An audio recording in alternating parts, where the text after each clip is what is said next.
आइए एक बिरहा फिर मैं लेके आ रहा हूँ आपके सामने। आशा नहीं पूर्ण विश्वास से बिरहा आप सबको पसंद और अंकुर भैया के देख रेख में बिरहा हम दावत थे, आप देखबा सुनबा भूमिका में भाव लगल भैया हमार। हो के शिक्षित भी दुनिया हो रही बेशरम, रिश्ते नाते मगर ये हुई बेधर्म। कौन किस पर भरोसा यहाँ पे करे, आजकल युग में दुनिया हुई है भस्म। खास एमपी में है पड़ता रीवा जिला, इस जिले का निवासी समूह से है। घर में छोटी एक बिटिया दुलारी रही, घर में सोनू जो बेटा बड़ा जेठ है।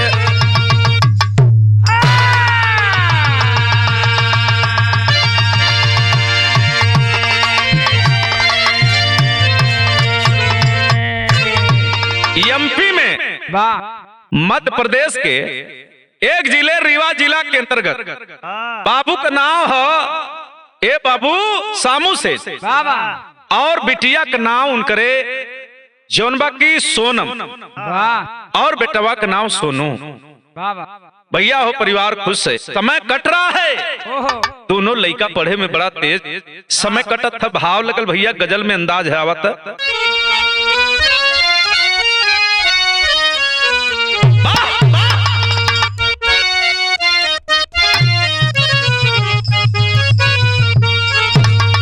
भैया लील भैया अरे नजर से,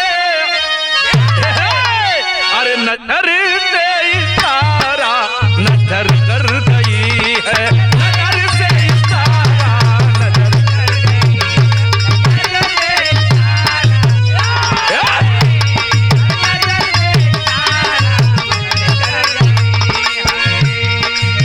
ओ कितने मजनू को घर से बेघर कर गई,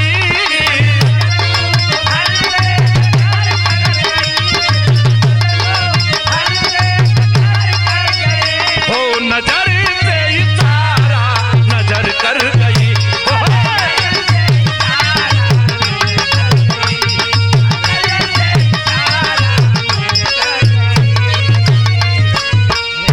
लेकिन इस कलयुग को देख करके कवि जी बहुत बढ़िया भाव लिखना भैया हमारा। ए भैया आज कल युग में मानो हीरा जा रहा,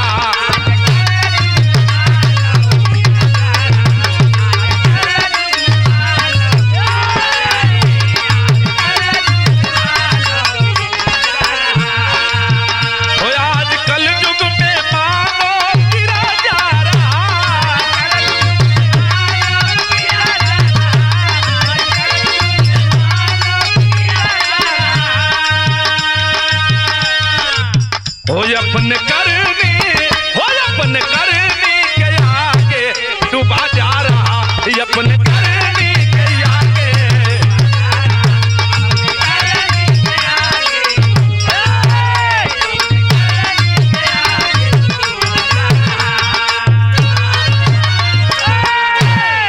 भैया हो के आपन कहबा के बेगाना कहबा, ये दुनिया बा केहू पर विश्वास करे चुकना बा, न माई पर न भाई पर न बाप पर न बेटा पर न रिश्ते न नाते, किसी पर भरोसा नहीं। जहाँ विश्वास वही धोखा, बाहर जुग बाहर जमाना बाहर लोग। कहानी हमें अपन शुरुआत लेते कैसे भैया, आवा आवा कहानी में शुरुआत लगल भैया हमारा आ जाता मूड में।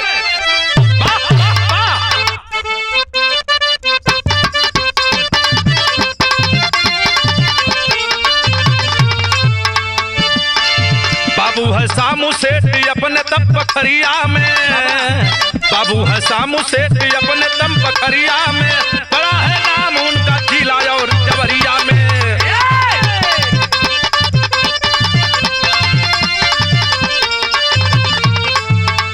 सोनू है बेटा बेटी सोनम एक कमसीन रही, सोनू है बेटा एक बेटी वो कमसीन रही, पढ़ने में तेज वो तो कंप्यूटर मशीन रही।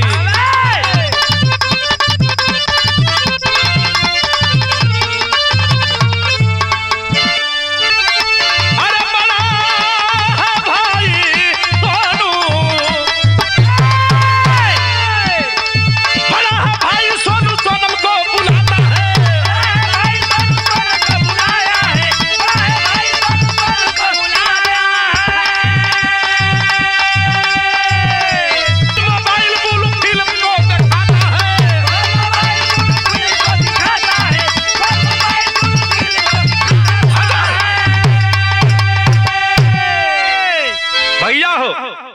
बात को समझ ले।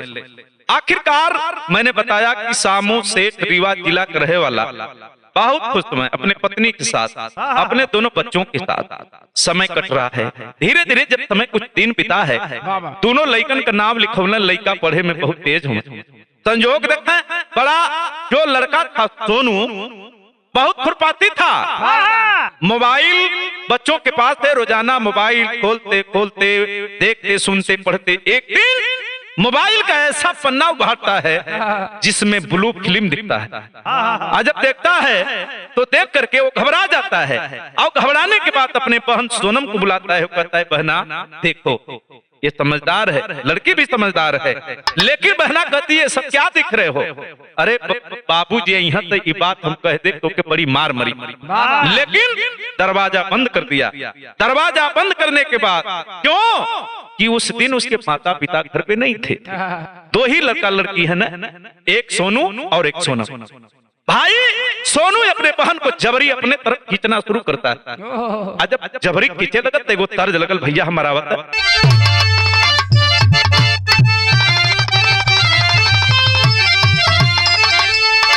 भैया सुभाष भैया, अरे आग लागो ये सैया, अरे आग लागो ये सैया, अरे तोहरी लोकरिया एक से गुलाबी ना, एक से गुलाबी ना, तारा सबला दिया मोर एक से गुलाबी ना, तारा सबला दिया मोर एक से गुलाबी ना, तारा सबला दिया मोर एक से अपने बहन को जबरी अपने तरफ खींच लेता है और खींचता है तो कभी की कलम लिखती है। क्या लिखती भैया हमारा कमीना वो भाई करता क्या है? अरे भाई बहन का रिश्ता, अरे भूल गई मतिया मराइल मतिया, हो मराइल मतिया, फायदा पावे लगल छतिया मराइल मतिया, फायदा पावे लगल छतिया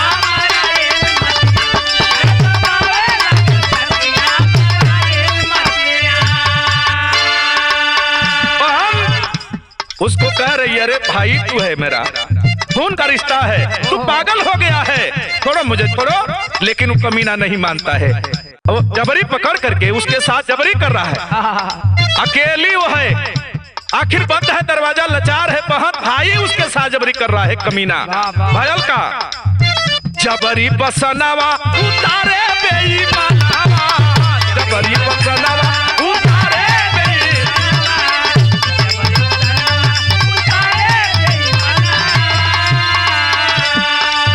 बन सैतान पापिया पदो बिरदवा, बन सैतान पापिया पदो बिरदवा, सैतान पापिया पदो बिरदवा। बहिनी रोवेले भैया जियालाल, बहिनी रोवेले मोरा लूटा दली जतिया मराइल मतिया, हो मराइल मतिया, धैदा पावे लागल छतिया मराइल मतिया, हो धैदा पावे लागल छतिया मराइल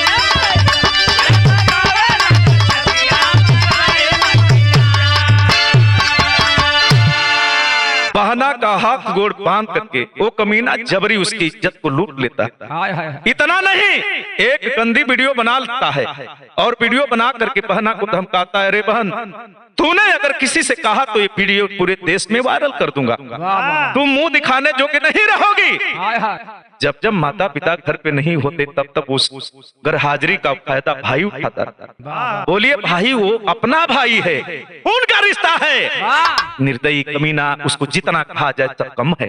मेरे भाइयों मेरे साथ क्यों आखिरकार धीरे धीरे कहल जला कि चोरी हत्या पाप की नहीं थी, चाहे कोनो काम भैया हो बहुत दिन ले दबाइल ना रहे। अचानक पेट में दर्द जब पैदा भयल लड़किया के, माई घबराए लगल। जब माई घबराए लगल हो भैया तो लेके चलल है डॉक्टरी में। डॉक्टरी में डॉक्टर बाबू के जब गईल, जब डॉक्टर चेकअप कैला ते तर्ज लगल भैया हो कोनो मेहरारू अपने देवर बदे परेशान। कैसे परेशान है भैया? धीरे भैया जब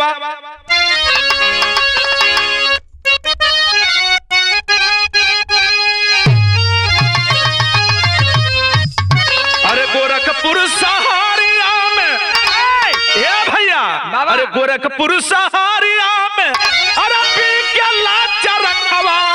पोरा जोगी हो भइले बीतला चरखवा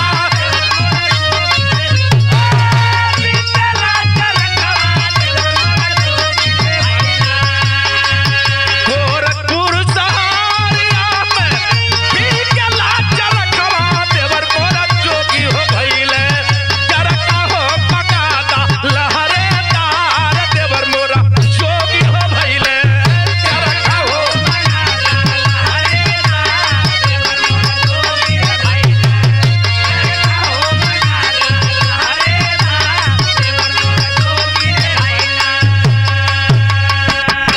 लेकिन माई से लइकिया कलश की माई खैर तो से का बताई डॉक्टर केहन लेके गईल मतरिया अजब चेकअप कैलन डॉक्टर तब माई से एगो बात बतौला का बतौला भैया हाव लगल बिरहा में आवत तनी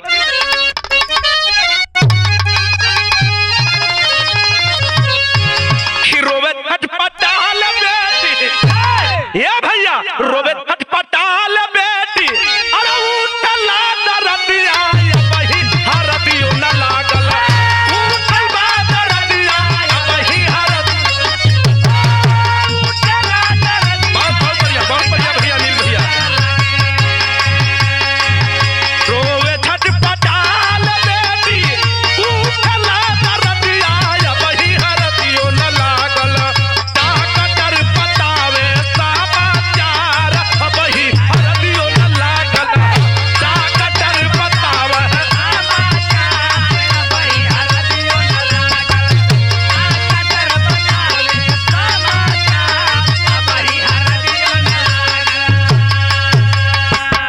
भैया हो नील भैया आखिरकार डॉक्टर बतौला कि तोहार लड़की कहीं कोनो से चक्कर चला ले बा जानत बा एकरे पेट में काहे दर्द बा एकर कुछ होखे वाला बा मतारी बाप सन रह गई ना डॉक्टर से कहला कि बाबू आखिरकार गलती तो हमार लड़की कही देले बा लेकिन सुना अरे लइके रुपैया भैया कायदा सफैया हो लइके रुपैया भैया कायदा सफैया हो लइके रुपैया भैया कायदा सफैया चोरी चोरी बतिया बहा ताई दे भैया हो चोरी चोरी बतिया बहा ताई दे भैया हो चोरी चोरी बतिया बहा ताई दे भैया हो डॉक्टर कहेला भारी होई है मार बतिया बही हरदियो न लागल होई है मार बतिया बही हरदियो न होई है मार बतिया बही हरदियो न डॉक्टर कहेला तू ना होई है मार बतिया बही हरदियो न लागल डॉक्टर बतावे समाचार बही हरदियो न लागल डॉक्टर बतावे समाचार बही हरदियो न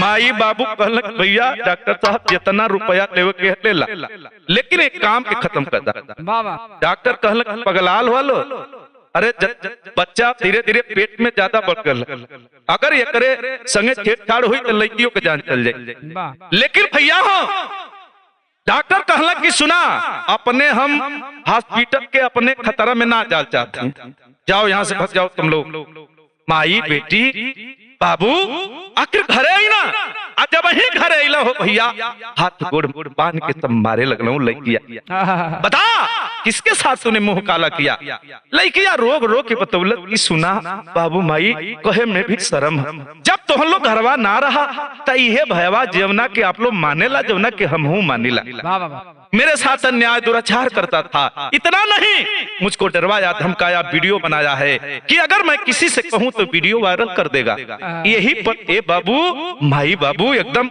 हुनुस से गर्म में डूब गई उठौला बाबू डंडा माई गणास लेके अइले कले अबे करदर काटदा न रही पगली न समाज में कलंक और खानदान में कलंक बनी। हाय हाय हाय लड़की रोवत है कि का हमार दोस्त बा तो मनवे हमार भाई सोनू है से पूछला।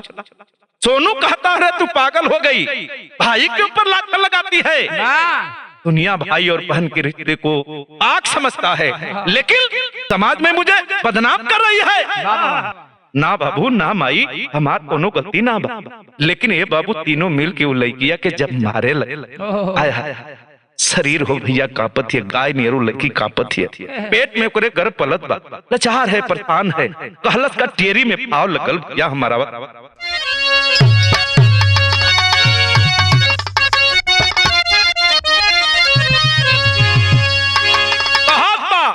बेटुआ के तू कहत हवा तो सुना हमार बात।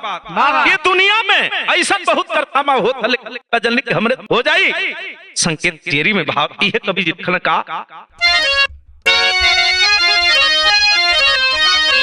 अरे हवस में भाई पागल हो गया, अरे हवस में भाई पागल हो गया, अरे किस्मत फूट गई दुनिया में आग लागल। सुना जहर लिया था और हमके पिया था किया था मर जाए, लेकिन ऐसे तुझे नहीं मारेंगे, सुनो तुम्हें तड़पा तड़पा के मारेंगे। तूने गलत किया है, प्लान हो गल मारे बते भैया हो। आखिर प्लान के दौरान कैला सका पहपट में पाव लगल लड़की रोवत के कहत बा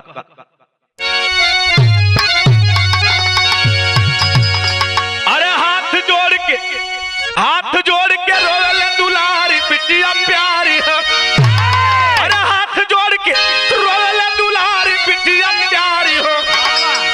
सुखबा पैदा हमके मारी बिटिया प्यारी हो।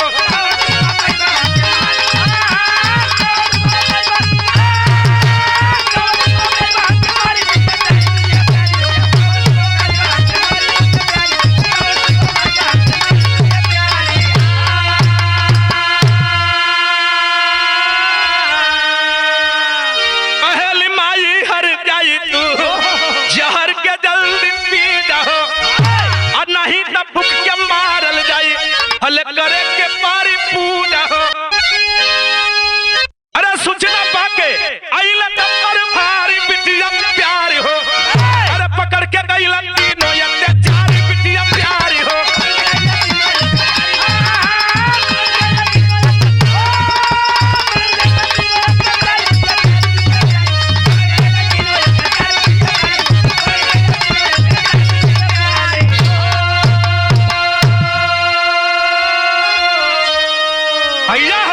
कोई आदमी उसके घर से जिस घर में उसको मारने का प्लान सब बना लिए, सारी व्यवस्था बनाकर काम को अंजाम ही देने वाले थे, कोई आदमी उसके रास्ते से उसके घर के बगल से रास्ता था पकड़ के जा रहा था, आवाज गई बाप कह रहा है बेटे से जल्दी मारो वरना बात बिगड़ती जा रही है, जल्दी मारो नहीं तो जो नींद का गोली से दिया गया है अगर ये जग जाएगी होश में आ जाएगी, ये जो है कि जब होश में आएगी तो हल्ला कर हम सबको फंसा देगी। ई बतिया वो आदमी गाँव में कपा जब ओकरे कान में आवाज गई तो देरी ले बात प्लान के सुनलत तुरंते थाना पर फोन कैलक। हेलो साहब, हाँ साहब। जब सुने तो दल बल के साथ पूरे घर को जो घेर ली, दरवाजा तोड़ दिया गया, पूरा गांव वही रात को हो भैया जुटल जमाना तुकत बाहरे बारे सामू से बारे तोहर नियत बारे तोहर बेटा और सुना हमार बात। ऐसा जमाना में लोग खाली अपने बेटा का बात मानेला, बिटिया का बात ना मानेला।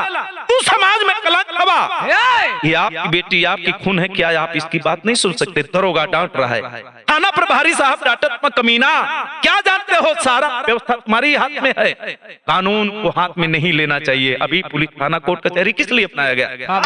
भैया हो लड़किया से पूछा दरोगा जी लड़की रो रही है, सोनम बता रही है बाबू आल्हा में बताओ कि रोत कैसे है?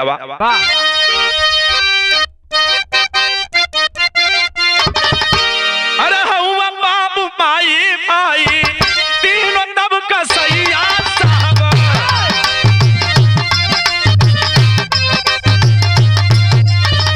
आई हमार हुआ निज पे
आखिरकार पुलिस प्रशासन के सामने वो लड़की रो रही है, कह रही है साहब सबसे बड़ा गद्दार अगर कोई है तो मेरा इसमें भाई है।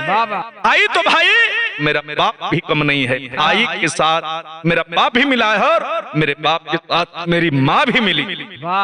ए साहब हमार कौन दोस्त, जब हम कोशिश करें कुछ कहे बदे तो वीडियो दिखाता मेरा भाई कि देखो ये गंदी वीडियो मैं बनाया हूँ, पूरे देश को दिखा दूंगा, तुम मुंह दिखाने योग्य नहीं रहो। मैंने माँ से कहा तो माँ बोली कि अरे हरजाई तू अपने भाई पर कलंक, अपने भाई पर जो है इतना बड़ा कलंक लगा रही है, तुम्हारा भाई ऐसा कभी कर ही नहीं सकता। मुझे अपने बेटे पर विश्वास है। ये साहब बेटवा पर विश्वास तो बेटी पर विश्वास ना, अरे को माई हो तू हमार दरअंदाज समझ पौलू, लेकिन साहब कहते कि वाह ये धरती पर तेरी जैसी माँ, उसके माँ को सोनम की माँ को डांटते हैं दरोगा जी, तेरी जैसी माँ दुनिया में किसी को न मिले। तेरा जीना धीर करे साली कमीनी, तुमको यह नहीं पता कि जीवन का मतलब क्या होता है।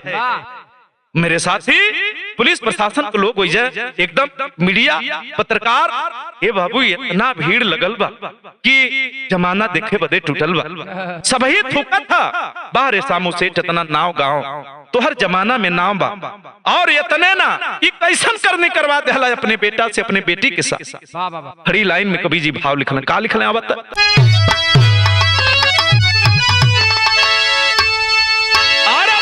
प्रशासन, पुलिस प्रशासन तब करवाई कैलाश, अरे तीनों पपियन के जेल भेजवाई दिहला।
तीनों को जेल भेजा गया और अभी तक मामला यह है कि छानबीन जारी है कि और कौन इसमें शामिल, इसको पकड़ा जाए। लेकिन भैया हो बाबू आज भयल का देखा गजब हुआ, क्या गजब हुआ, अरे ना होले सुनवाई ना रिहाई पवला, तीनों पपियन के जेल भेजवाई की हालत।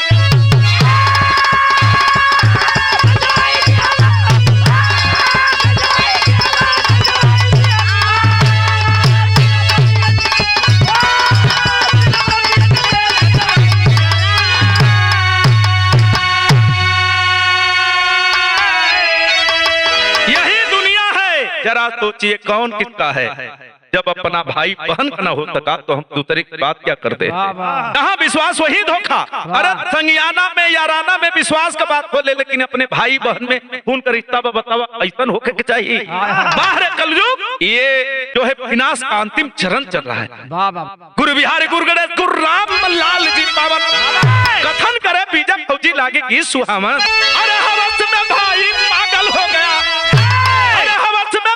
पागल हो गया, अरे विजयी नंदलाल बिरहा में भाग हवस में भाई पागल हो गया।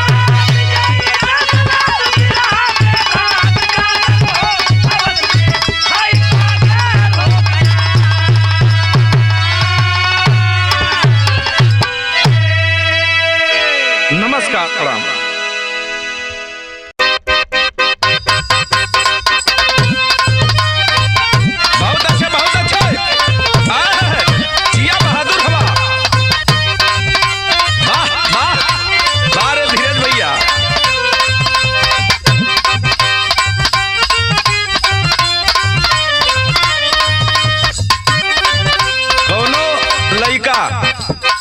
लड़की से कहत है। अरे वाह कला सुना वाह वाह। अरे पतरी कमरिया कमरिया हो रनिया, अरे पतरी कमरिया से सरिया घगरिया मार करई बुका।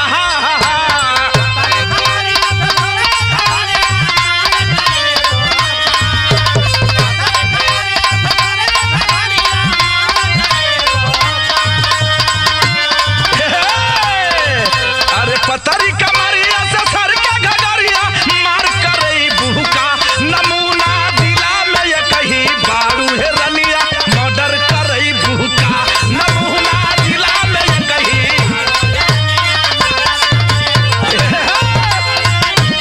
वाह वाह सूरज भैया आजा।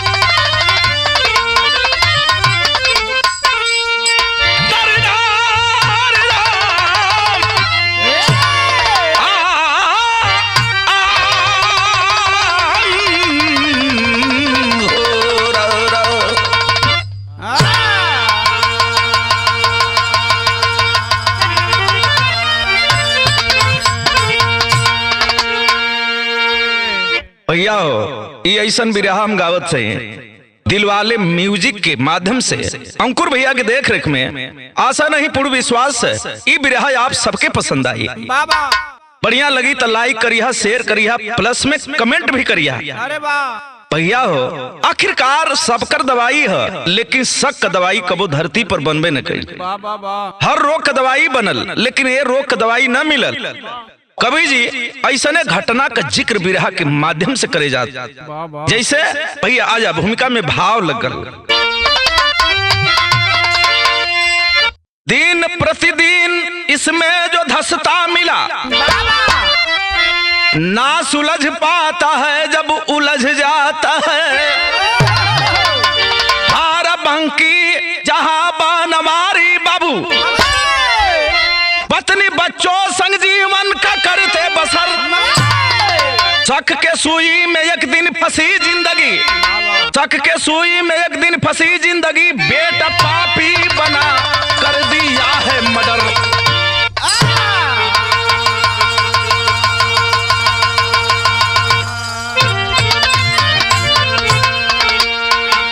ये धीरज भैया आखिरकार परिवार में अगर बेटा सपूत होखे तो हजारों बेटा बेटी अगर होखे तो कौन दुख ना। अगर एक का बेटा है कपूत है तो दुनिया में उससे बढ़िया रोग कुछ है ये न।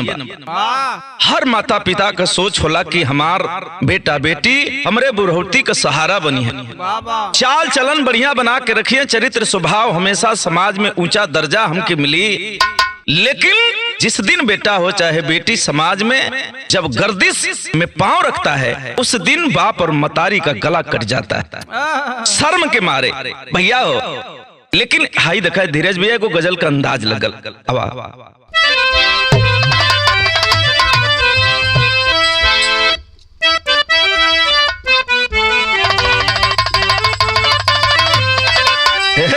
धीरज भैया अरे ऐसा हाँ पहली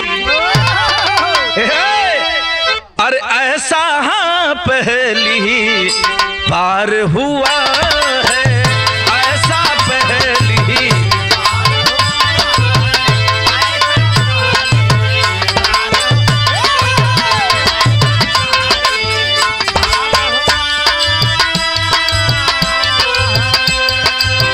ऐसा पहली बार हुआ है।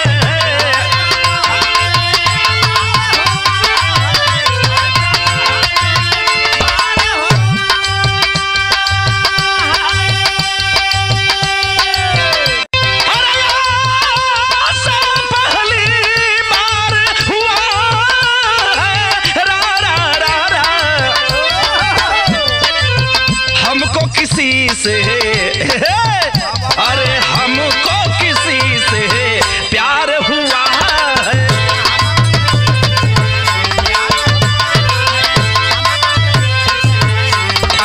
भैया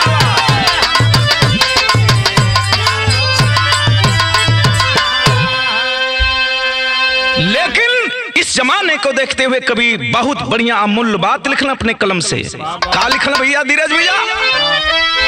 अरे कल युग में हमारे उस्ताद कहला रा रा रा रा रा रा रा, अरे कल युग में भी नास लिखा है।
भरोसा करबा भाई पर, बेटा पर, पति पर, पत्नी पर केहू न यापन है। जे मौका पाई अपन सिद्ध कैले मामला। यहाँ तक कि भैया हो बाप बेटा का ना होता, मतारी बेटी का ना होता।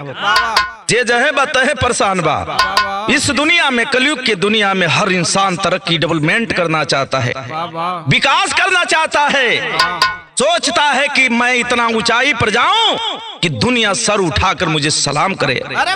लेकिन हाई देखें कहना पड़ा, संकेत लगल भैया, कहानी हाउ कहां का शुरुआत लग गई।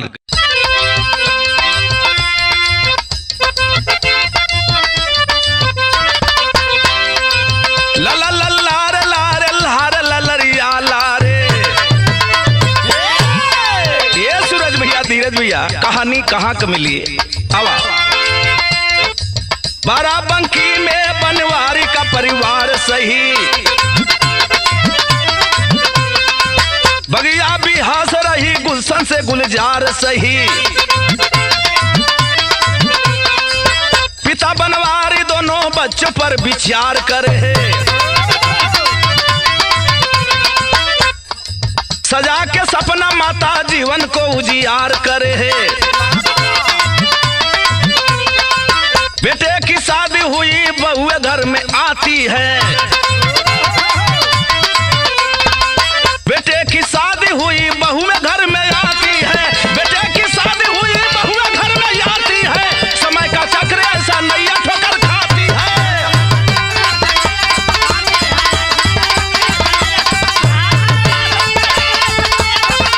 अरे बहादुर अरे बहादुर अरे जिया भैया भैया हो बाबू। दुख और सुख एक दूसरे के पूरक है। जब दुख आवेला तो सुख भी, सुख रहेला तो दुख भी। जीवन में ये दोनों घड़ी चलत रहेले, कब कवना का चक्र लग जाई जीवन में आके वही तरह हाई दिखाई। परिवार में दूठ बेटा हूं मैं, दोनों समझदार हूं, आ दोनों के जब शादी कैली हम मतारी, वाह फूली न समाई माई। दोनों पतोहन के पा के बहुत खुश सही, दोनों पतोहन के पा के मतारी बहुत खुश सही, सासू माता बहुत खुश सही। टोला मोहल्ला में बड़ा चर्चा है कि फलनिया के दुद्दू को पतोह बहुत समझदार हैं, समय से खाना पानी नहाना सारी व्यवस्था में कोनो कमी ना। लेकिन हाई देखा छोटका जवन अनिल हमें, इनका कुछ बुरा संगत हो गई, दारू पीने लगा। बीबी परेशान है, एहर ओहर से ओरहन आवे लगल, ये फलाना तोहार लइका चोर निकलत है, इनकर उनकर गेहूं बेच देता, चाउर बेच देता, इतने ना जेवन पावत है जेकर बेच देता। ये भैया बहुत तकलीफ का बात है। बाबू माई परेशान हो गई, अलग कह देना अनिल के। अनिल बंदना अलग हो गई घर से, तब वो माना ना, रोज का काम रहे दारू पिए और करें का। विदेशिया में भाव लगल भैया हमार।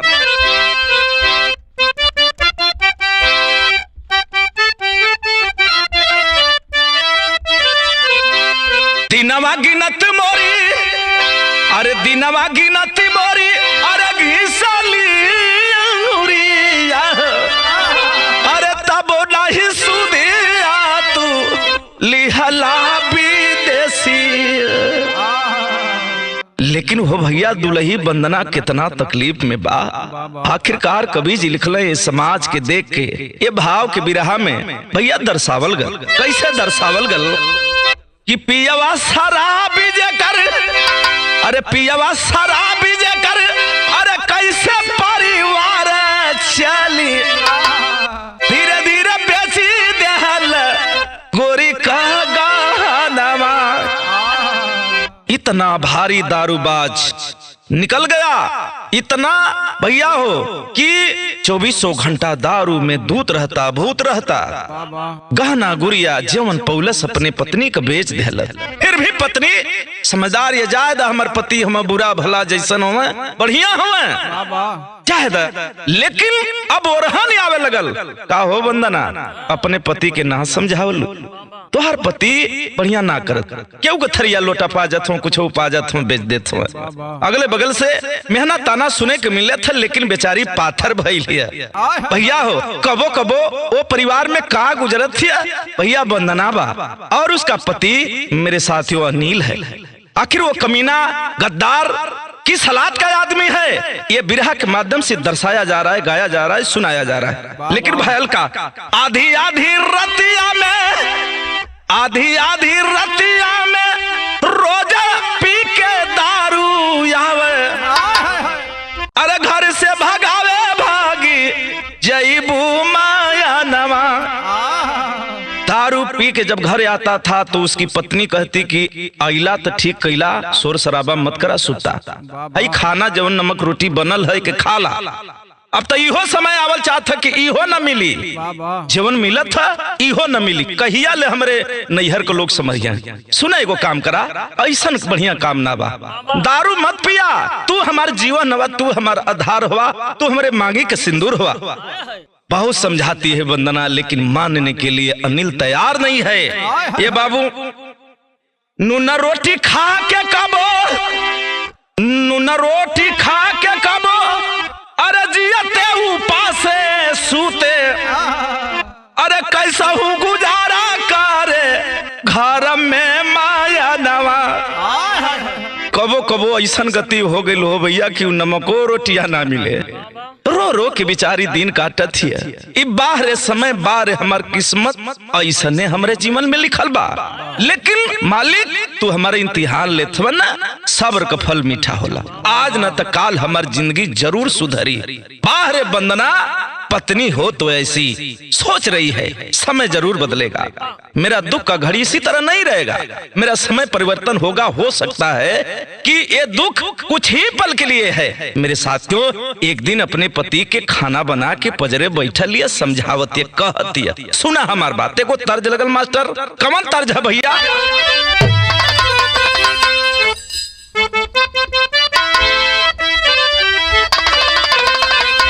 उहे तर्ज की तर नरिया रवा कबाग। सूरज भैया कोनो मेहरारू अपने मरद से कहत है एक कट्ठा धनिया बोवावत है, लहसुन बोवावत तो चटनी खाए बदे, लेकिन ये बड़ी पुजारी नहीं है, भक्ति नहीं है। कहते कि सुना नींबू का पेड़ लगौला इहो बढ़िया कैला, अनार लगौला, अड़हुल लगौला, सब बढ़िया कैला, लेकिन एक काम करा, और का करा कि तर नरिया रवा कबाग पर श्याम गेदा लगाईदा। लेकिन हमरे उस्ताद नंदलाल रवि का गौल कि हम नव रंगीन सपाती, अरे हम नव रंगीन सपाती पलमा बदमाशी में फंस गए, हम नव रंगीन।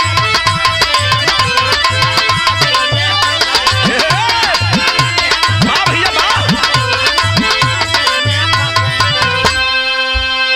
वंदना एक दिन पजरे बैठल है, बेना डोलावत है, खाना दिले है, पति भैया हो अनिल खात में कहती है कि सुना अब तो मैयो बाबू तोहार घिना गई हमन से, अलगा कह देना, कैसे कैसे गुजारा होता है, तुम इस्तिराना करेला तो का करेला, पैसवा पावेला तू का करेला, अरे कैसे ही नमक रोटी दुनिया जमाना ताना मारत है, तनिस अपनी में सुधार लिया वा, अरे आपन रहनिया सुधारा हो सुधारा, अरे आपन रहनिया सुधारा, जरा बोला कैसे का होई है।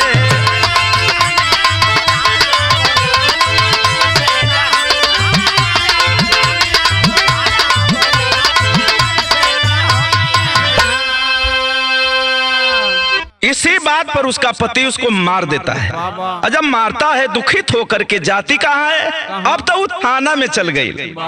थानवा में जाके दरोगा बाबू से रो रो के कलश की बाबू हमार पति जना था हमार हत्या कर दी है, मार के घर से भगावत हो। बोला हम कहाँ जाइब, हमार बाबू माई इनसे बियाह कैले हुआ, हाथ धरे हुआ धीरज भैया, तो हम कहाँ जाई। दरोगा समझदार है, कहता है कि ठीक है थानवा में जाके रपट लिखवली अपने रहनिया बतावली।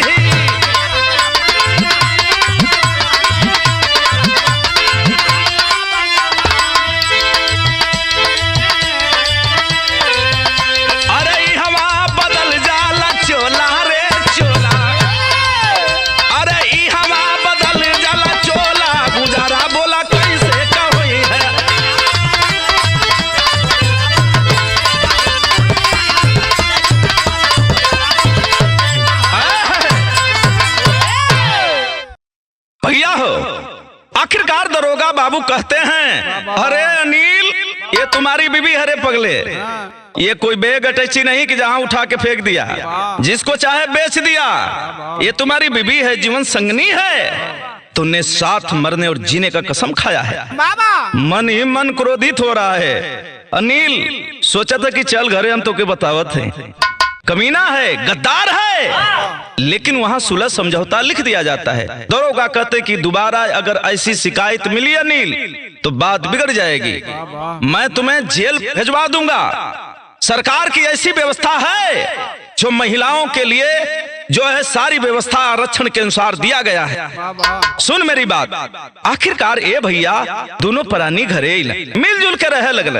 धीरे धीरे समय कटा था। कुछ दिन के बाद हो भैया हाई देखा, एक दिन सवेरे का टाइम हो, भोरे के टाइम धीरज भैया वो अनिल कनौजिया अपने पत्नी वंदना के जगौलस, ए उठा जल्दी करा, हमके काम पर जाए के खाना बना दा। तर्ज लगल कहत कहा कमन तर्ज भैया हमारा जा।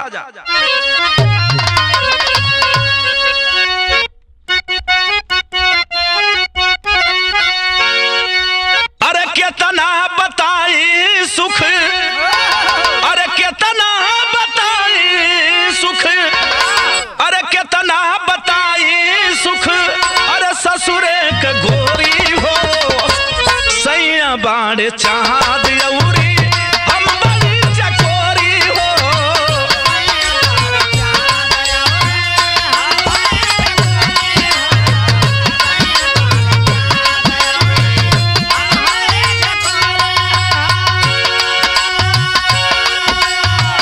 अनिल कनौजिया कहता है एक दिन भोर में, कहता क्या है भैया धीरज भैया, संकेत लगल बिरहा में। होता सवेरे एक दिन, होत सवेरे एक दिन, होत सवेरे एक दिन, बोलत अब जगाई हो, दूर जइबे काम गोरी खाना ना बनाई हो।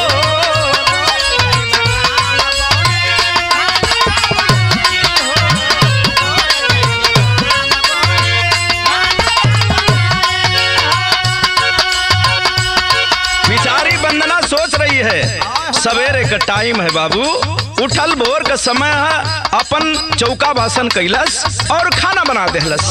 खाना खिलाती है अपने पति को और टिफिन में पैक करके देती है, जा जा जल्दी लौट के यहाँ। अब एक ही समझ में आओ था कि हमार पति अब सुधर गल हो, कौनो बात न है। खाना के खा के देखा चला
पत्नी कहती कि का बात है? अरे एक ठे सामान भुला गईली है, जानत हो? अरे वो पगली वहाँ बांस वास काटे खाती जो हम बकवार बनवले ही रखले ही, वही जगह गईला पर कमवा पर हम तराज मिस्त्री हैं, पाइट ओइट काटे के होला, बांस काटे के होला, पाइट बनाओ बदे तो ओकर जरूरत है, बकवा दे दे। आज जब वही बांका लिया है हाथ में, ये बाबू एक हाथ से बांका लिया है, एक हाथ से उसके बाबू केस को पकड़ लेता है और पकड़ करके अपने तरफ झटका देकर जब छोड़ता है, उसकी बीबी फर्श पर गिर जाती है। जब गिर जाती है बाबू, खून बह रहा है, सिर फट गया, खून से लहूलुहान है उसकी पत्नी बीबी। सोच रही है अरे स्वामी फिर भी थोड़ा बहुत होश है, रो रही है, कह रही है स्वामी आखिर ऐसा क्यों कर रहे हैं, मेरा क्या कसूर है? स्वामी हमके मत मारा, स्वामी हमके मत मारा, लाख कहती रह गई। घर के अंदर दरवाजा बंद करके पत्नी को मारना शुरू करता है, लात से, जूता से, मेरे साथ हुई जो भी डंडा पाता है, जैसे भी तैसे उसको मारना शुरू करता है। इतना मारा कि आखिर अधमरा कर दिया। बेचारी समझ गई अबला सबला नहीं बन पाई, रोकर अपने पति के पैरों में लिपट करके बेचारी कहना शुरू करती है, कहती स्वामी हमार तुम मांगी के सिंदूर हुआ, माई बाबू तो से हाथ धरौले जीवन भर रिश्ता निभाए बदे, हमके मत मारा, हमके हमरे नैहर पहुंचा दा। अगर तोहके हम बढ़िया न लगिला, तोहरे लायक न हई, तोरे संगे हम जी न पाई, ते तनी काम कदा हमरी पे एहसान कदा, हमके हमरे नैहर पहुंचा दा। लेकिन कहत कहा बंदना तेरी में भाव है भैया हमार।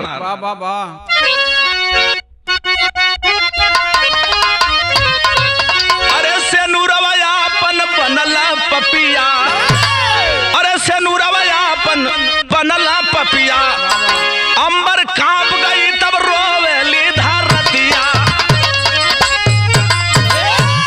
अंबर कांप गया तब रोवेली धरतिया। वाह ये करीब भरोसा कहवा कहली न भैया।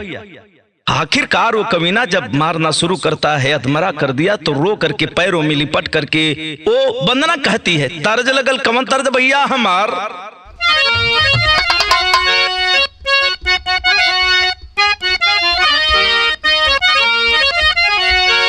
अरे एक तू ही अरे धनवान है गोरी, मैं तुलसी तेरे आंगन की हो, एक तू ही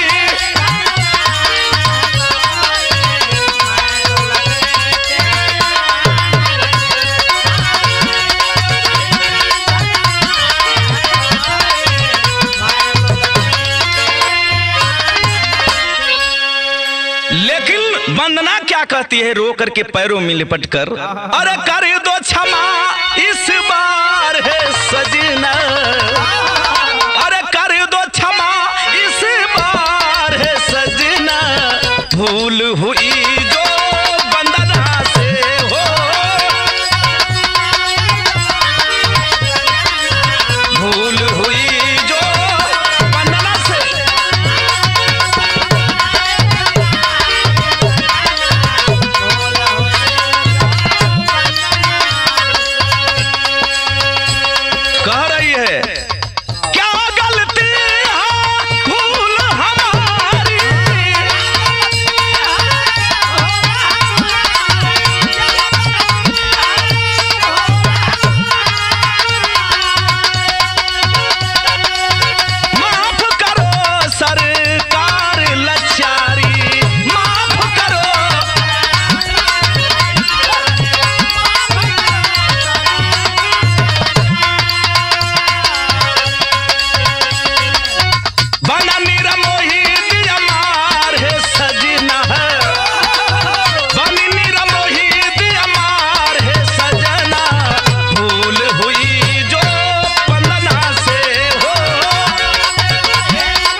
पीटते जब उसका दम टूट गया, उसी बांके से मेरे साथियों सर को धड़ से अलग कर दिया। वैसे ही केस पकड़ ले झुलौले जैसे झोरा। बाबू घर से दरवाजा खोल करके वो कमीना निकला और पीछ सड़क पर दिन दहाड़े चल दिया। सब तमाशा देखत हाउ देखा हो फलनवा के, अरे वो अनिलवा के देखा पगला गल, अरे वो शैतान हो गल, अपने मेहररुआ के दिनवा में काट दिल सो भैया। सब दाते तले उंगली दबावत है कि अरे हाई देखा अनिलवा का, अरे करे पर शैतान ना सवार है, हाहाकार मच गल। जे देखे हो भैया सब हाय हाय करत है। मेरे साथियों जा रहा है और जे समय हाई देखा माई खबर पौली कि हमार बेटवा हमरे पतोहू के काट देलस, पैरों तले जमीन सरक गई हो भैया। तुरंते माई फोन लगौलस अपने एगो बेटा और है ना, दू ठे बेटा हम ना, एक ठे बेटवा और बा, ओके फोन लगौलस, भैया रे कहाँ हुए? माई रे हम काम पर हैं। माई का बात सुन के घबरा लगल। माई कहा बात है? तर तबियत बढ़िया है ना, कोनो ऐसा ना शुभ समाचार ना है। माई कली की कहा बताई रे बेटा, का बताई? जमने बेटा के हमन अलग कैली जा, सोचली जा सुधर जही रे भैया, अब तक घरवे उजर गल भैया, घरवे उजर गल। कहाँ हुआ? जल्दी आवा। आनंद फानन में वो भाई जो था आया। मेरे साथियों माई रो रो के एगो बात कहली का तर्ज लगल भैया हमार।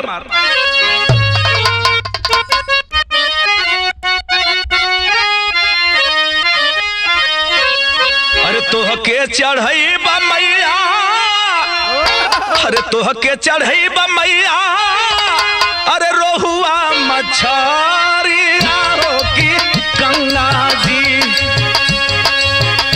तोह के चढ़ई बा मैया, रोहुआ मछरिया हो की गंगा जी, बोझल नैया कई देबू किनारवा हो की गंगा जी, बोझल नैया कई देबू। भैया बाहर दुनिया बा।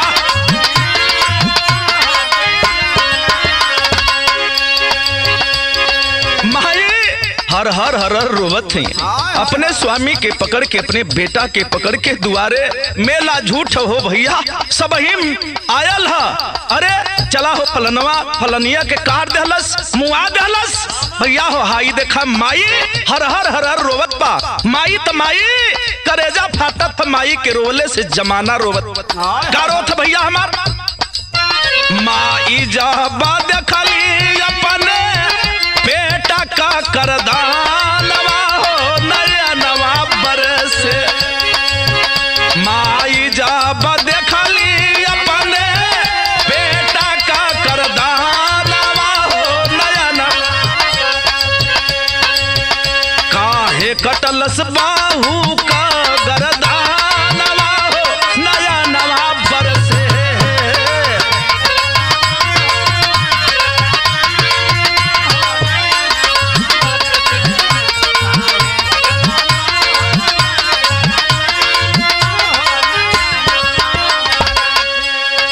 भैया हो जे समय वंदना का माई बाबू खबर पौले, आनंद फानन में हो भैया रोवत धोवत आ गई।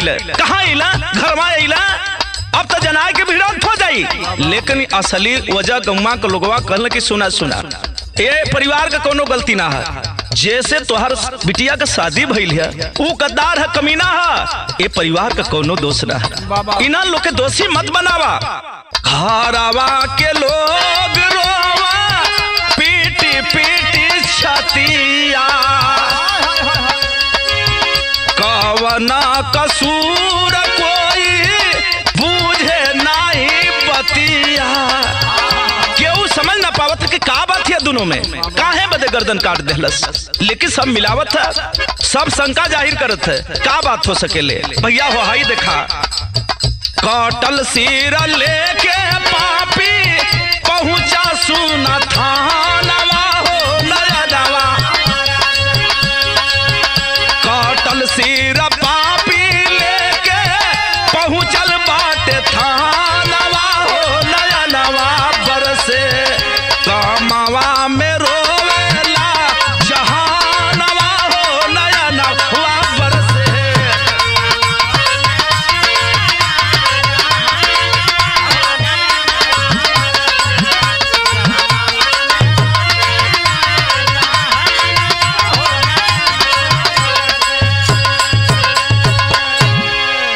साथियों कोई फोन कर दिया, फला नाम का आदमी साहब अपनी पत्नी की गर्दन को काट दिया है, जितना जल्दी हो सके वो हर से प्रशासन घरे आवत तो ले पहुंच गया थाने।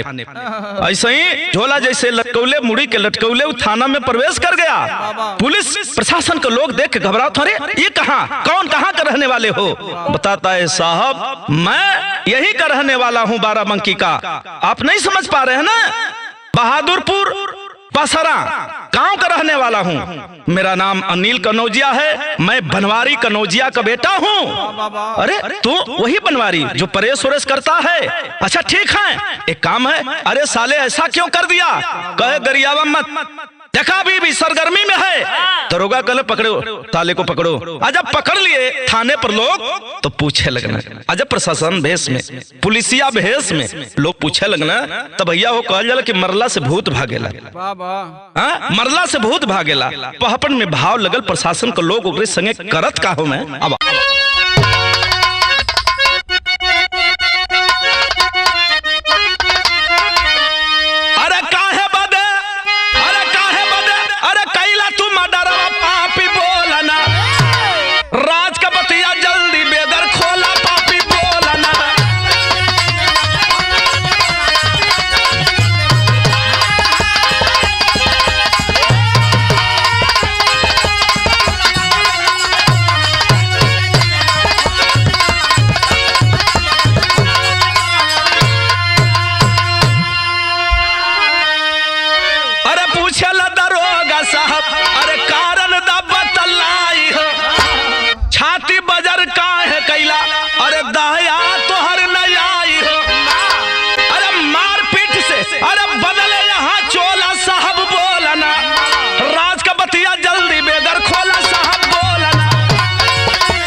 दरोगा जी पुलिसिया भेष में जब आइल हैं तब धीरे धीरे अब टावर पकड़ावा लगना, इसमें उसमें बतिया रहा था, बहका रहा था। प्रशासन के लोग कहते हैं कि हम लोग सारा वाकयात तेरे सामने ही कबूल करवा देंगे।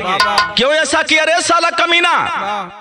जब आपन रुख अपना प्रशासन के लोग आपन तो भैया हो बये बये बतावे लगल। यही से कहल जाला चोरी हत्या पाप न छिपी न छिपे वाला बा। आज से लेकर आज तक न कोई छिपा पाया न छिपा पाएगा।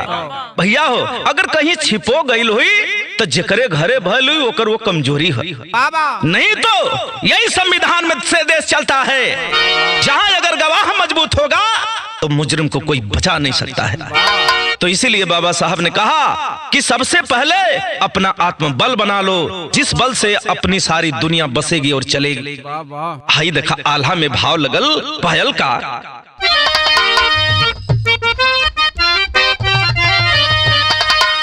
कि मारी मारी बेतवा से ए भैया, कि मारी मारी बेतवा से अरे पूछला दरोगा बाबू,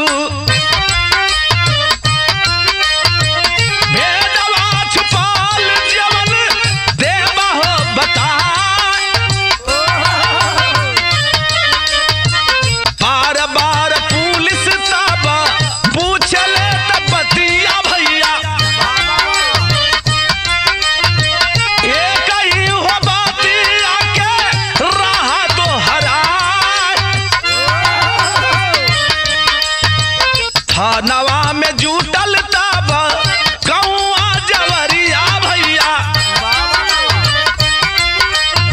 चारों तरफ माच गईले भैया हाहाकार, या सपी दिनेश साहब छानबीन कैले भैया, मिले ना सबूत होई कैले हो लचार, नई हर ससुरावा के रोवे सब लोगवा भैया, मीडिया खबरी अच्छा पलबया खबर, असली कारण को पता करने की कोशिश में ये तो देख रहे हैं कि मुजरिम मेरे सामने है, लेकिन क्या कारण है, क्यों हत्या किया, बता रहा है कि ये साहब अपने पत्नी के हम कहली कि हम दारू पीला, हमके मना मत कर, नहीं तो कहीं बात बिगड़ जाई। लेकिन ये साहब ओके तो हम पहले में से कोशिश करते रही मारे बदे, मौका हमके मिलते न रहा, लेकिन जब मौका पा गए साहब तो एक हम मार देली। हमार बीबी मारी चाहे कुछ करी तो से का मतलब, जब इतनी बात दरोगा सुनला कल हमसे मतलब, अरे मैं किस लिए हूँ, मैं जनता का सर्वेंट हूँ, नौकर हूँ, मेरा धर्म बनता है कि कहाँ गलत कहाँ सही हो रहा है उस पर मेरा ध्यान होना चाहिए। सुन मुझे क्या बताएगा भैया हो, आखिरकार वो डर नहीं रहा है। आज प्रशासन के लोग भारी भारी जब ओकर दवाई शुरू कैले तो भैया हो जैसे गाय डिड़िया ले वैसे उस थाना में चिल्लाए लगल, आज जब चिल्लाए लगल खड़ी लाइन में भाव लगल, लिखल कवि जी का लिखल,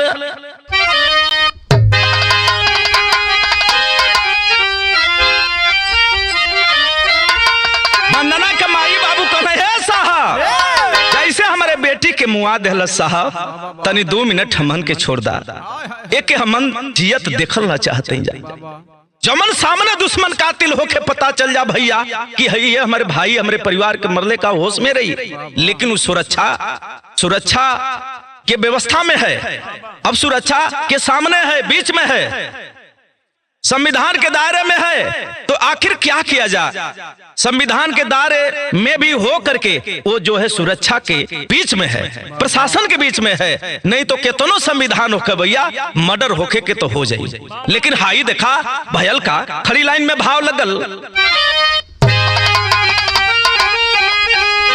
अरे वंदना के माई बाबू, अरे वंदना के माई बाबू रो पिहराई हो, अरे बिटिया के संगे देबा ये के दफनाई हो, बिटिया के संगे देबा,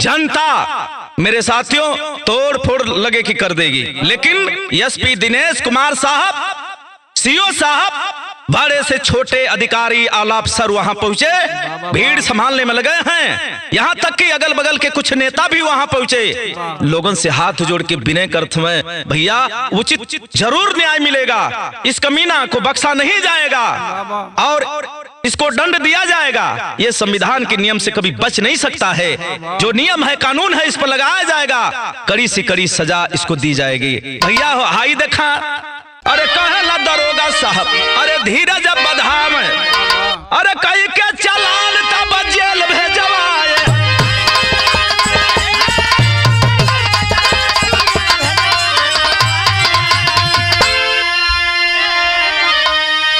अरे वंदना का भैया, अरे वंदना का भैया, अरे गिर गई मुरझाई हो, अब बिटिया के संगे देबा ये के दफनाई हो, बिटिया के संगे देबा,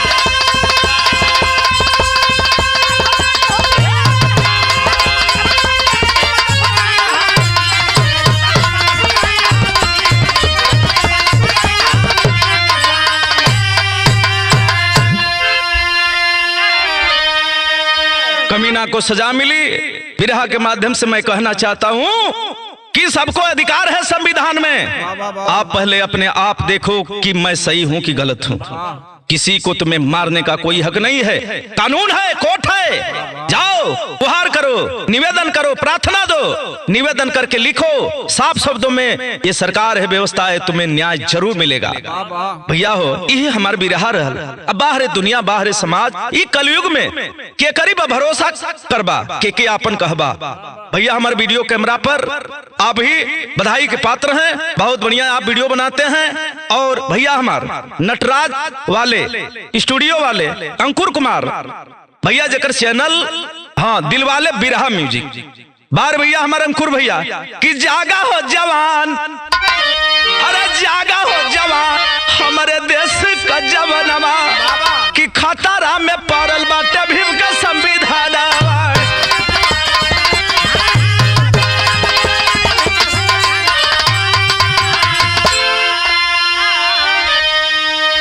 अरे अपना का कातल अरे जानकारा भाई हो, बिटिया के संगे देवा ये के दफनाई हो, बिटिया के संगे देवा।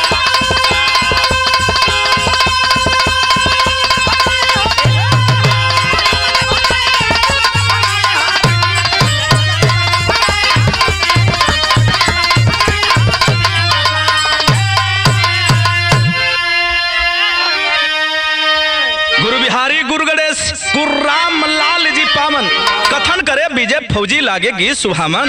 यही बदे कहल गल बुरा काम का बुरा नतीजा ना मानो तो कर देखो, जिसने जिसने किया है यारो जाकर उसका घर देखो।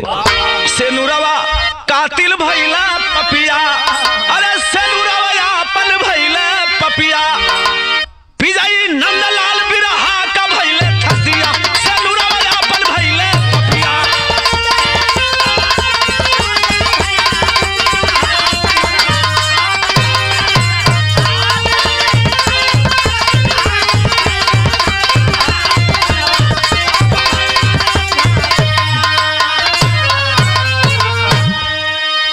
जय जवान जय किसान।